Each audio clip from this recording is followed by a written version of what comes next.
Bonjour les graphes, ravi de vous retrouver pour cette nouvelle vidéo. Aujourd'hui on va faire un bilan. Le but du jeu, bien entendu, c'est pas de parler que de mes performances, c'est de parler surtout du retour d'expérience et quelque part du bilan que je vous encourage à faire vous aussi. Alors chaque fin de mois c'est suffisant pour vraiment faire un bilan, voilà, sur ce qui a marché, ce qui a moins bien marché, et donc toujours essayer de tendre vers une discipline où on essaye de s'obliger à faire un petit peu plus de ce qui marche et beaucoup moins de ce qui ne marche pas. Et petit à petit, comme ça, évidemment, on arrive à s'en tirer. Alors bien entendu, une performance pour moi, ça ne se compare pas. C'est toujours une dépendance au profil, à l'horizon de placement et également, bien entendu, au capital. Et surtout, on a tendance à l'oublier, à ce que peut donner le marché. Le marché, il y aura toujours des journées, des semaines, des mois où il donnera beaucoup plus que pendant derrière d'autres semaines, d'autres mois. Et donc il faut savoir en profiter. Je dirais que la leçon essentielle de ce mois-ci, c'est justement d'avoir eu la capacité de profiter du rebond du CAC 40 et donc de l'ensemble également des valeurs, qu'elles soient petites ou plus moyennes et grande capitalisation. Et quelque part, voilà, vous voyez, vous avez eu un mois à peu près, on a eu à peu près un mois où ça s'est plutôt bien passé, on a eu des configurations assez intéressantes. Et donc, quelque part, la leçon à retenir, c'est savoir maximiser finalement ces tailles de position lorsque les probabilités sont avec vous, lorsque vous êtes dans le sens de la tendance, et donc essayer de maximiser ces gains de cette manière-là. Et puis, quand le marché est un petit peu plus incertain, comme il est actuellement, qu'on est dans des ranges, qu'on est dans des configurations qui ne sont pas matures, eh ben, où se fait la différence? Où se fait la différence de pouvoir battre le marché? C'est dans votre capacité finalement à profiter des hausses, mais éviter les baisses. Et c'est-à-dire, on va surtout voir la différence de compétences d'un investisseur et de performance d'un investisseur sur sa capacité à ne pas perdre ou à perdre beaucoup moins lorsque le marché baisse.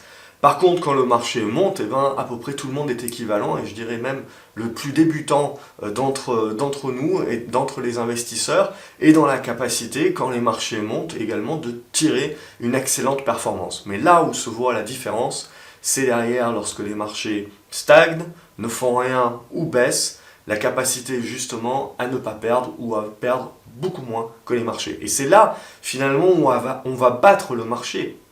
Il ne suffit pas de répliquer exactement au jour le jour ce que fait le marché, mais si on cherche réellement à battre le marché, en fait, c'est là où se fait clairement la différence. Donc, quelque part, ce mois de septembre, au niveau de mes perfs et au niveau de mon bilan, c'est clairement ça, je dirais, qui est à retenir. C'est cette capacité, voilà, d'une part, d'avoir un petit peu rangé ma chambre sur juillet, août, c'est-à-dire d'avoir commencé à bien épurer le portefeuille sur des petites capes, être revenu sur des plus grosses capes, et puis derrière, avoir concentré les positions. Et donc du coup, être allé chercher moins de positions, moins de suivi, mais tout de suite, lorsque les conditions étaient réunies de par le marché, avoir surpondéré, ne pas avoir hésité à surpondérer ces valeurs-là. Ce qui fait qu'au final, en effet, ce que l'on peut voir, c'est que j'ai pas forcément gagné des 100 et des 1000 en pourcentage, même si bien entendu il y a eu des très bons trades sur des plus petites capes. Mais ce qui a ramené l'essentiel de la performance, clairement, c'est surtout les grosses capes.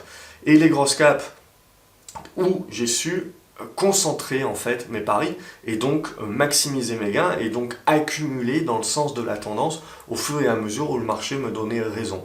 Ce qui fait que derrière on va gagner quoi? 4, 5, peut-être 6%, ce qui est déjà très très bien, mais que quand on a l'habitude peut-être de trader des plus petits titres, 5-6%, on n'a pas l'impression que c'est énorme.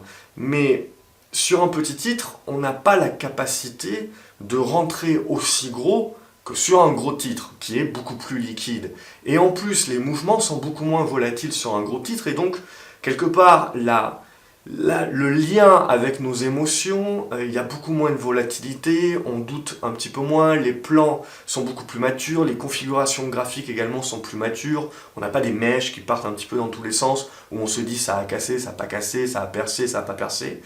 Et du coup, c'est plus stable. Et l'avantage, quelque part, c'est que quand c'est plus stable, bien entendu, on peut augmenter la taille de position. Et donc le gain, et finalement ma performance de ce mois-ci, elle se fait essentiellement sur ma capacité à aller chercher des positions beaucoup plus liquides sur lesquelles j'ai pu surdimensionner mes positions.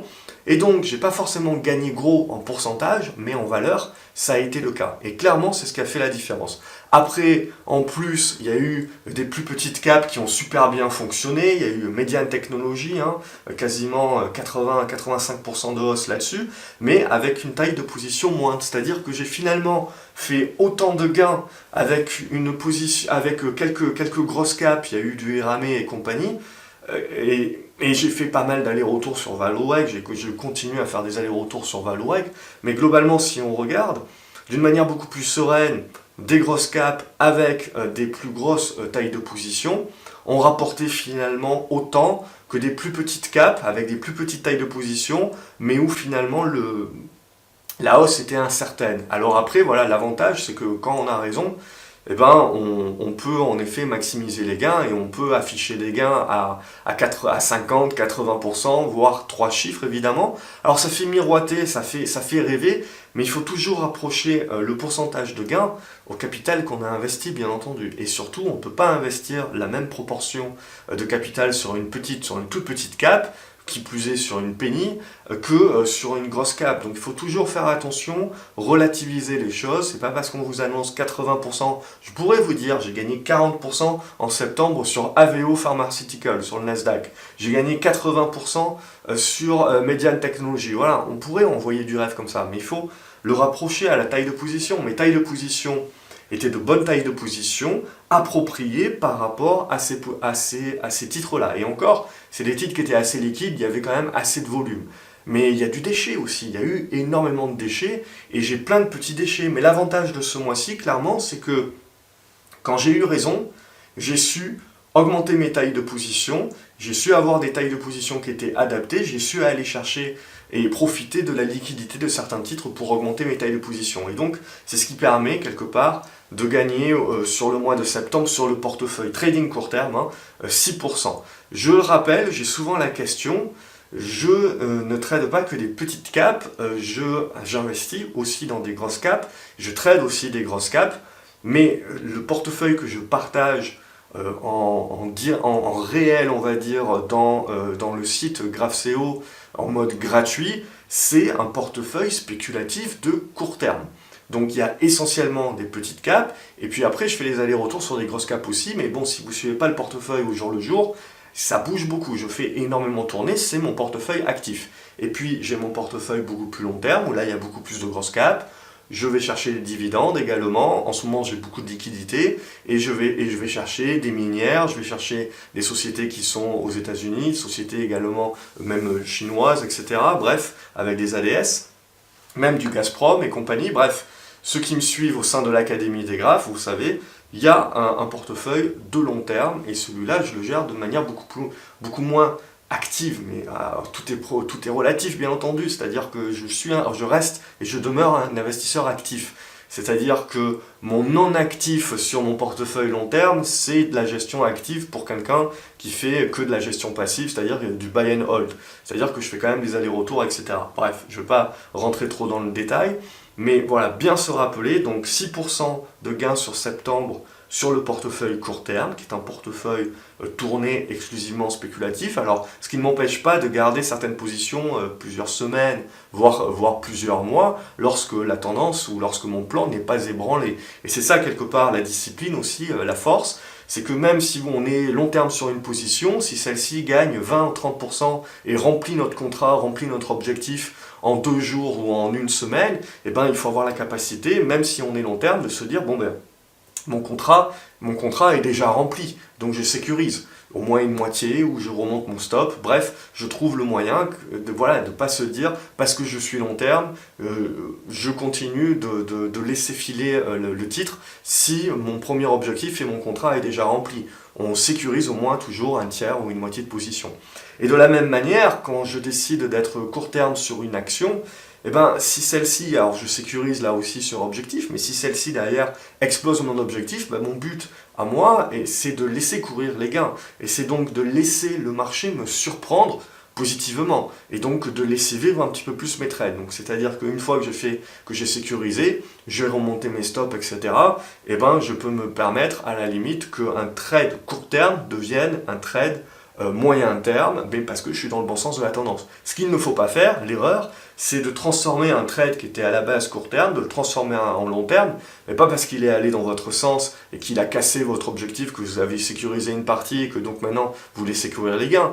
Mais en règle générale, la plus grosse des erreurs, c'est le contraire, c'est-à-dire que plutôt d'avoir le trade n'a pas fonctionné comme vous voulez, et plutôt que de le stopper, plutôt que de le vendre justement, eh ben, vous laissez vivre le trade en vous disant il remontera bien un jour, et donc votre trade devient de court terme à long terme, mais pour les mauvaises raisons, c'est-à-dire une tendance qui est contre vous. Alors après, bien entendu, 9 fois sur 10, le titre remontera, potentiellement vous offrira un gain, et donc vous vous direz, ben voilà, c'est une bonne stratégie, c'est comme ça qu'il faut faire, mais il y aura une fois où il remontera jamais, et là, vous allez moyenner à la baisse, et évidemment, il suffira d'un seul trade, en fait, pour complètement exploser votre performance. Donc le marché, hein, il faut le dire, c'est une leçon également sur ce mois de septembre que j'ai eu. Il ne faut pas croire, même si la performance est bonne, j'ai eu des ratés, j'ai eu du déchet, j'ai eu des actions que j'ai vendues trop tôt. Nicox est un bon exemple. J'ai eu des actions également que je n'ai pas vendues assez tôt ou trop tard. Et j'ai eu des opportunités, un tas d'opportunités que j'ai vues, mais que je n'ai pas saisies pour X raisons, pas devant l'écran, je n'ai pas mis un ordre, où je me suis dit finalement j'attends d'avoir confirmation, et finalement il n'y a jamais eu de consolidation, et c'est parti d'un coup. Et ça arrive, ça fait partie de la bourse, et donc ce qu'il faut c'est se concentrer, mois après mois, de se dire voilà, je suis là pour essayer de maximiser mon gain par rapport aux opportunités que le marché va m'offrir. Et potentiellement, certains mois, le marché n'offre pas d'opportunités. Il ne faut pas se frustrer, et c'est pour ça que j'ai tendance à dire qu'il faut faire attention à se donner des objectifs mois par mois, à se dire chaque mois je dois gagner 5%. C'est pas vrai, il y a certains mois le marché vous donnera l'opportunité de gagner 15%, et vous devrez les saisir, et pas vous arrêter à 5%, et le mois d'après, ou peut-être pendant 2 ou 3 mois, le marché ne va rien faire. Il va baisser, il va consolider, et donc là, il ne faut pas se mettre à un objectif de gagner 5%, parce que c'est le stress, c'est le fait qu'on va forcer des trades, c'est le fait qu'on va essayer d'aller chercher de la performance là où il n'y en a pas forcément. Bref, c'est malsain. Et quelque part, pour moi, se donner des objectifs comme ça, c'est finalement mettre en péril sa discipline, c'est-à-dire qu'on va essayer d'aller chercher de la performance là où il n'y en a pas, et on va aller chercher des profils, des actions avec des ratios gain-risque qui ne sont pas forcément les meilleurs, et c'est là où on peut se mettre un petit peu dans des problématiques qui n'ont pas lieu. Donc ce qu'il faut, c'est prendre ce que le marché nous offre à tout moment.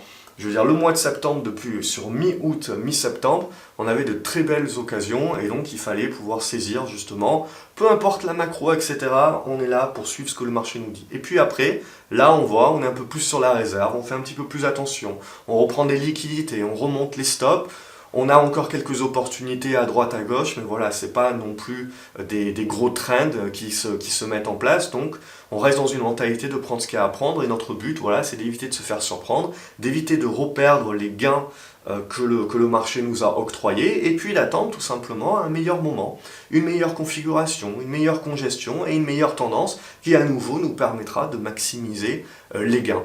Et quelque part, hein, y a des stats qui sont sorties, j'ai plus trop en tête, mais globalement, si vous retirez les 10 meilleurs jours de la performance de chaque indice, et ben en gros, vous remarquez que vous retirez quasiment 70% de la performance annuelle. Donc il faut bien se dire que voilà, l'essentiel du temps, il ne se passe rien en bourse. L'essentiel du temps, je serais tenté de dire, il n'y a pas de raison d'acheter, vendre, etc. Il faut être là, au bon endroit, au bon moment. Et pour ça, par contre, là, le boulot, c'est l'observation. Le boulot, c'est la discipline de patienter, d'attendre que les configurations maturent, se mettent en place. Et souvent, on me dit, ouais, Julien, c'est super, tu as gagné 25% en 24 heures ou en 2 heures, etc. Non, c'est pas vrai. Il y a eu, des fois, ça fait des journées, voire des semaines entières, que je regarde ce titre-là, que je l'observe et que j'attends, que je l'ai analysé et que je me dis, je l'attends sur ce niveau-là, j'attends qu'il dépasse tel niveau pour pouvoir accumuler. Bref, c'est un travail d'observation. Donc si je gagne 20 ou 30% sur une action en l'espace de 24 heures, bon, c'est une circonstance du marché. Le marché a tout de suite délivré l'objectif et la performance que j'en attendais beaucoup plus rapidement. Mais globalement, je n'ai pas gagné 20 ou 30% en une heure ou en une journée. C'est parfois des heures et des journées entières, voire des semaines d'observation et de travail. Et c'est ça le boulot d'un trader, d'un investisseur, c'est de l'observation. Et encore plus d'un investisseur. Un investisseur doit avoir encore plus de patience et avoir encore plus cette capacité, voilà, d'avoir tout un tas de dossiers qu'il a analysés et qu'il a en attente. Et il attend. Et c'est ça le plus dur quelque part pour la majorité des investisseurs et des traders, c'est cette partie attente. Mais elle est cruciale et c'est là-dessus qu'on fait la différence au niveau de ses performances et au niveau de sa capacité de pouvoir battre le marché ou pas. Je referme la parenthèse, donc 6% sur septembre. Clairement, si on calcule, en gros j'ai fait 5-6 trades qui ont fait la performance globale du mois. Le reste, c'est des petits gains qui ont compensé les petites pertes. J'ai pas fait beaucoup de grosses pertes. J'ai fait une grosse perte à 1000 euros sur Claranova. Mais globalement, mes gains, je veux dire DBV, c'est 11 000 euros. Derrière, vous avez AVO également, c'est 9 000 euros de gains. Median Technology, c'est 11 000 euros de gains également. Donc après, bon, évidemment, tout est relatif par rapport à ma taille de portefeuille et à mon capital. Mais en gros, voilà, c'est les pourcentages. J'ai fait autant de gains en valeur sur DBV que sur Median Technology, alors que sur DBV, c'est un gain de 12%, et Median, c'est un gain de 85%. Donc là aussi, ce qu'il faut bien voir, c'est les tailles de position et cette capacité, donc, à avoir su concentrer finalement des positions qui ont bien marché, qui étaient dans la bonne tendance, qui ont de la liquidité, avec des volumes, et d'avoir surdimensionné ces positions-là.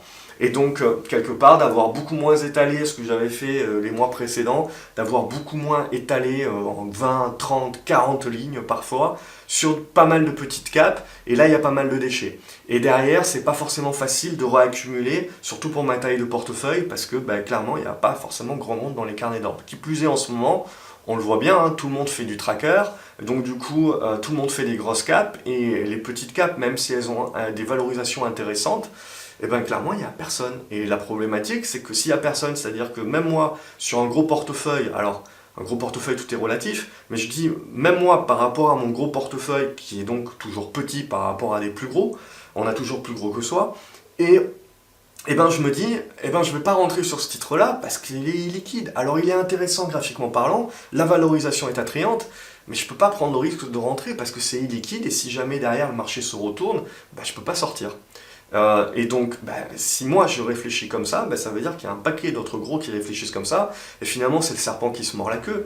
Les petites capes continuent finalement de ne pas être recherchées parce que il n'y a pas de volume. Et parce qu'il n'y a pas de volume, personne s'y intéresse, donc il y a encore moins de volume. Donc c'est vraiment problématique et il faut attendre évidemment que la roue tourne, mais en attendant, voilà, ce qui est très intéressant, c'est que le marché du coup, quelque part, en popularisant plutôt des grosses caps et des gros trades, il permet à des plus petites caps de revenir à des niveaux de valorisation qui sont très attractifs. Finalement, des petites caps qui deviennent de vraies valeurs value. Donc, là, clairement, après, il y a le problème de liquidité, mais clairement, je pense qu'il y aura des choses qui sont très intéressantes pour un investisseur fondamental, value, sur le marché des petites caps, notamment. On aura l'occasion d'en reparler. Mais donc voilà, globalement, sur le portefeuille, c'est quelque chose à renouveler, une capacité de gagner gros quand j'ai eu raison, en concentrant mes positions, et une capacité sur du déchet, faut pas croire, j'ai eu pas mal de déchets, pas mal de pertes aussi, mais une capacité de couper rapidement et de tailler mes positions petites. Et donc, c'est-à-dire, je n'augmente ma taille de position que quand je commence à avoir raison. Et donc, du coup, ça permet d'être tout de suite dans le bon sens. Émotionnellement, on a une grosse position, mais on est dans le bon sens, donc c'est plus facile à gérer. Plutôt que d'essayer de moyenner à la baisse et compagnie. Et là, c'est beaucoup plus difficile. Après, au niveau du portefeuille long terme, où là, j'ai été beaucoup moins actif, tout est relatif par rapport à mon côté court terme, il faut voir, j'ai quasiment rien fait sur ce portefeuille long terme sur le mois de septembre, quelques allers-retours, etc. Bon, j'ai vendu BlackBerry, là j'ai fait une grosse erreur. Alors c'est un point intéressant aussi sur BlackBerry, c'est qu'en gros le marché vous donnera toujours des avertissements, et le marché vous donnera toujours 2 ou 3 points où vous auriez pu vous en sortir pas trop mal. Et là, en l'occurrence, j'aurais même pu m'en sortir en gain sur BlackBerry. Mais pour des raisons X ou Y, vous êtes amoureux de l'action, vous êtes long terme, vous refusez de voir la config court terme, vous vous dites je suis long terme donc je garde et on verra bien quand ça rebaisse, etc. Si j'en rachète selon mon plan, etc. Et finalement, c'est a posteriori que vous vous rendez compte que le marché avait été sympa. Et en général, il est toujours assez sympa, le marché, il vous donne toujours une porte de sortie, voire même deux. Et c'est vous, quelque part, qui refusez de les prendre. Et là, sur BlackBerry, bon, c'est ce qui s'est passé, c'est une erreur. Quasiment plus de 10 000 euros de pertes c'est pas quasiment, c'est plus de 10 000 euros de pertes sur BlackBerry. C'est un trade voilà, où j'avais fait les allers-retours.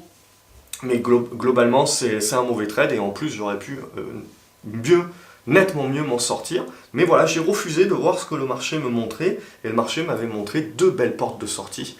Donc, et ça, j'ai refusé de le voir. Donc du coup, on sort, c'est une perte.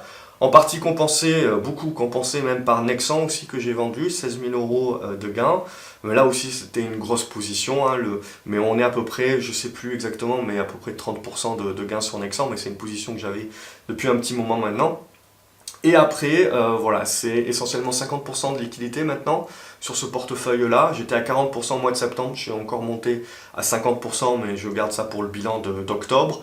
Et globalement, bon, ça fonctionne plutôt bien avec des minières, etc. Donc des liquidités, des minières, et puis derrière également des grosses caps qui permettent aujourd'hui de bien tenir. On a des valeurs défensives comme Orange qui tiennent très bien, qui ont un bon dividende et qui en plus sont pas loin de nous fournir un nouveau breakout actuellement.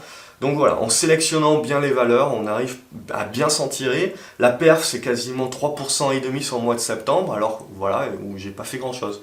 Donc finalement, en étant très actif, j'ai fait que 2 fois la perf de mon portefeuille long terme. Alors après, mon portefeuille long terme est bien plus important que mon portefeuille de court terme. Donc là aussi, les pourcentages, tout est relatif. D'une manière générale, faites toujours attention.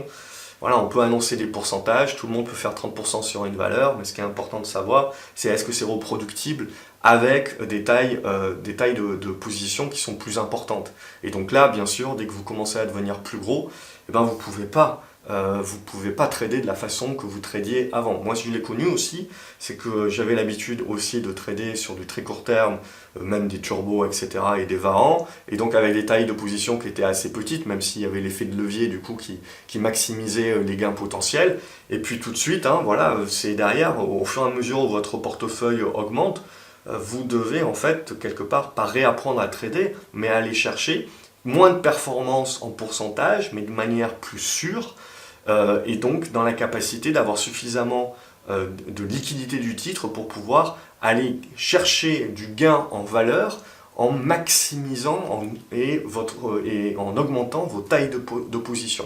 Et ça, bien sûr, il faut y aller crescendo. On n'apprend pas à gérer une taille de position à 10 000 ou à 100 000 euros, alors que la semaine d'avant, on avait des tailles de position à 1000 euros. Parce que psychologiquement, il faut un temps d'adaptation et c'est bien normal de pouvoir avoir cette capacité de gérer des gros gains et aussi des grosses pertes et la volatilité des titres. Sinon, la discipline, elle s'en va et on est complètement tributaire des émotions du marché et des va-et-vient du marché. Et là, on devient Lucky Luke, où on commence à tirer sur le bouton achat-vente un petit peu plus vite que son ombre. Et ça, c'est clairement néfaste. Voilà un petit peu donc pour ce bilan sur ce mois de septembre et à la fois quelques leçons, quelques retours d'expérience qui pour moi sont universels. Peu importe votre profil, peu importe votre taille de portefeuille, on en est tous là, tout est relatif. C'est-à-dire aujourd'hui les émotions que je peux ressentir quand je commence à perdre des grosses sommes d'argent pour moi, potentiellement pour vous, c'est 1000 euros ou c'est 100 euros. Et tout est relatif, mais in fine, c'est exactement les mêmes choses qui sont ressenties et les mêmes erreurs qui sont réalisées. Et donc, quelque part, cette discipline, qu'on ait 1000 euros, qu'on ait 10 000 euros, qu'on ait 100 000 euros, qu'on ait 1 million, c'est exactement la même qu'il faut mettre en œuvre. Et derrière, il faut juste adapter aussi.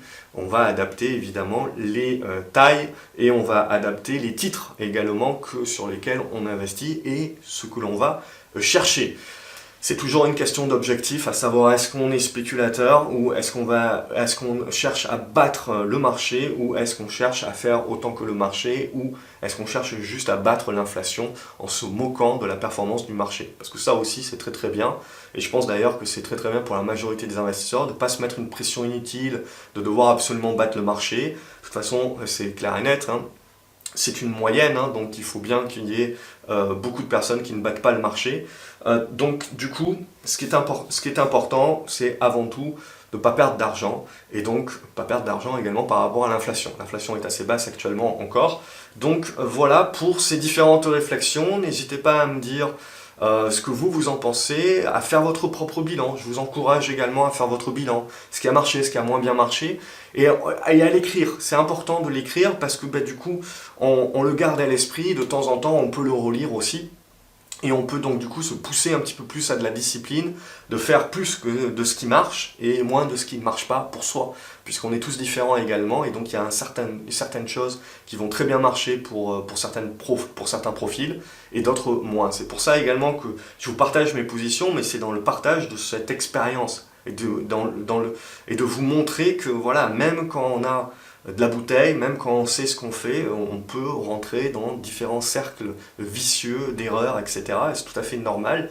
Et c'est absolument pas pour copier ce que je fais, parce que si vous n'avez pas le même profil que moi, si vous n'avez même pas le même temps disponible, le même capital, etc., enfin, tout ça, ce sont des variables qui font que, bien évidemment, vous ne pourrez pas nécessairement tenir les positions que moi j'arrive à tenir. Et donc, clairement, c'est ce qui fait aussi la différence de performance derrière. Il ne suffit pas d'avoir les mêmes titres, il faut également avoir cette capacité de taille de position, tenir les positions, bref, tout ça, ce sont tout un tas de variables qui font que quelque part chaque investisseur est unique. Voilà, j'espère que la vidéo vous a plu. Si tel est le cas, n'hésitez pas à mettre un pouce en l'air, à vous abonner à la chaîne, et donc je vous retrouve dans les commentaires pour en savoir un petit peu plus sur votre bilan et qu'est-ce que vous avez retenu et quels sont les points d'amélioration que vous verrez à votre trading. Je pense que clairement de l'écrire, ça peut vous aider, vous le verrez, surtout sur ces prochaines semaines, prochains mois, où le marché peut être un petit peu plus volatile. C'est important, voilà, d'essayer de cadrer les choses dans son trading et sur ce que l'on va essayer de répéter avec discipline. Ce n'est que de l'automatisme, et pour mettre en place des automatismes, c'est de la répétition. Voilà, excellente journée à vous les graphes, et à la prochaine vidéo, salut!